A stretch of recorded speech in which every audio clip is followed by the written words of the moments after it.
With a maximum crude oil production capacity of 2.5 million barrels per day, Nigeria ranks as Africa's largest producer of oil and the sixth largest oil producing country in the world. To surpass this current rating, the Federal Ministry of Petroleum Resources has made landmark reforms. Let's speak with the Minister of State for Petroleum Resources. When I came here, this situation significantly led to the twin problem of the breakdown of the amount established to have been stolen and laundered. What the federal government is doing is to provide.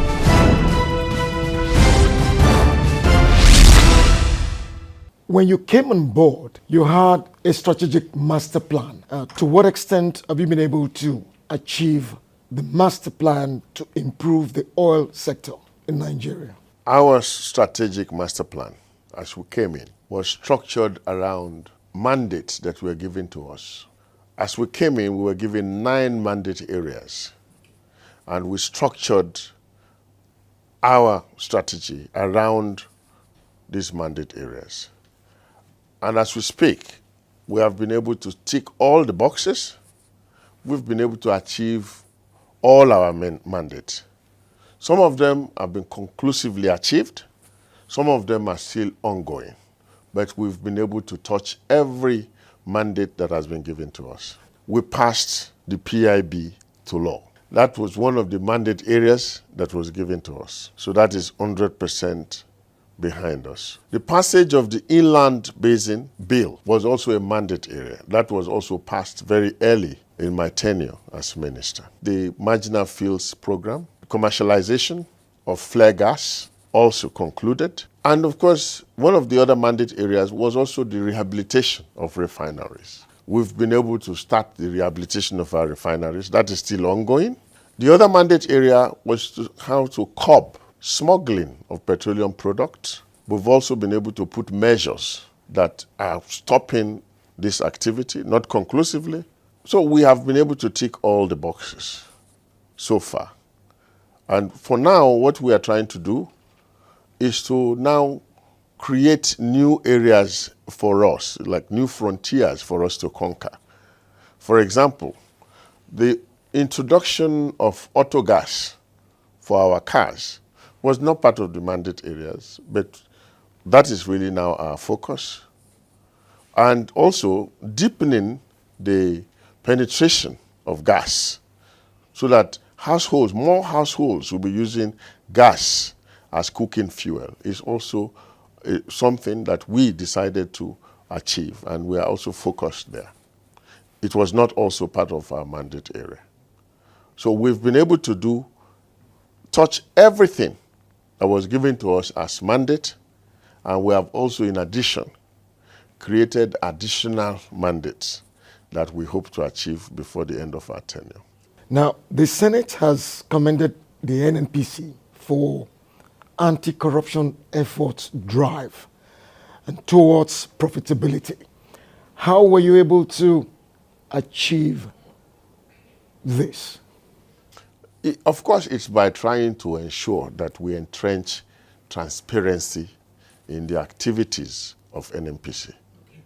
In 44 years of existence, this is the first time the NNPC is declaring profit. And that was because we were able to entrench a lot of transparency into our activities.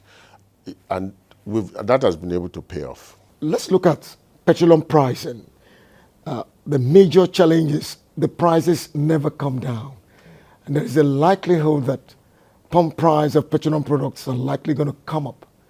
So, Honorable Minister, can you tell us what is the ministry doing with regards to making sure the price of petroleum products come down for Nigerians? Is there any hope for this? I don't know if that is our mandate. What we are saying under the PIA regime is that petroleum product will be sold according to what the market dictates. And therefore, we are not in position to determine the price anymore. What we want to do is to deregulate. Once we deregulate, that means to take out subsidy. It will be the market forces that will determine the prices. And that will be a function of demand and supply. We expect that with a lot of supply, then of course the price might come down. But it will be a function of demand and supply. And that is the way we want to we want to go, because that is what the law stipulates. We cannot now say we are going to try to bring down price of petroleum product. But what we want to do, in addition to deregulation, is to introduce another kind of fuel, the gas for cars, so, which is, of course, gas is a cheaper fuel. So we expect that people will now have a choice, either to drive their cars with petrol or to drive their cars with gas. Looking at policy formulation and implementation, to what extent can the laws put in place actually bring about that revolutionary change in the Nigerian petroleum industry? Well, we believe that the law will definitely enable that revolutionary change, as you put it. But of course, you know, as law, by itself, it cannot enable it. It is the implementation of the law. And that's why we are really focused now on implementing that law and ensuring that that law is entrenched. And I believe that with that, nobody can come tomorrow and reverse it. What are those major challenges you faced and you think you've been able to surmount? Well, I don't know if we have been able to surmount all the challenges, but one of the challenges that I faced, and you referred to it variously, is the issue of insecurity, especially of our crude oil. It's a sad thing. The country makes a lot of investment and produces crude, and that crude does not all get to the tank. It's a major challenge that we are still tackling, and I'm hoping that at the end of my time as minister, we would have been able to surmount it, because it is sad. It is not something I would like to hand over to another administration. Now, let's look at the issue of human capacity development in the petroleum industry. What are those major building blocks and policies you've been able to put in place to increase the professional capacity of the workforce? Luckily, we've always had the Petroleum Training Development Fund, the PTDF. And its core mandate is to develop capacity. What we have done is to sharpen the PTDF to be able to play that, perform that function. The NCDMB also is already in place to be able to develop local capacity.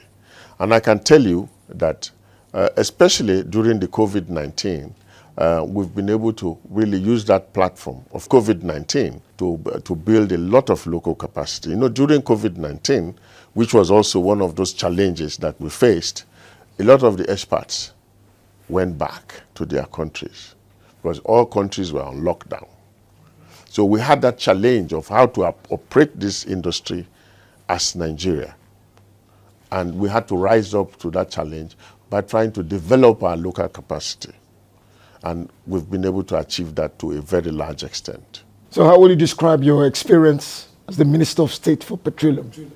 It's been a very interesting time. I see myself as one of the most fortunate ministers of petroleum, because I find myself at a cusp, changing from one regime to the other, and me seeing from the other side, and now going to see the beginning of a new era in the oil industry. I think no other petroleum minister before me has enjoyed this opportunity.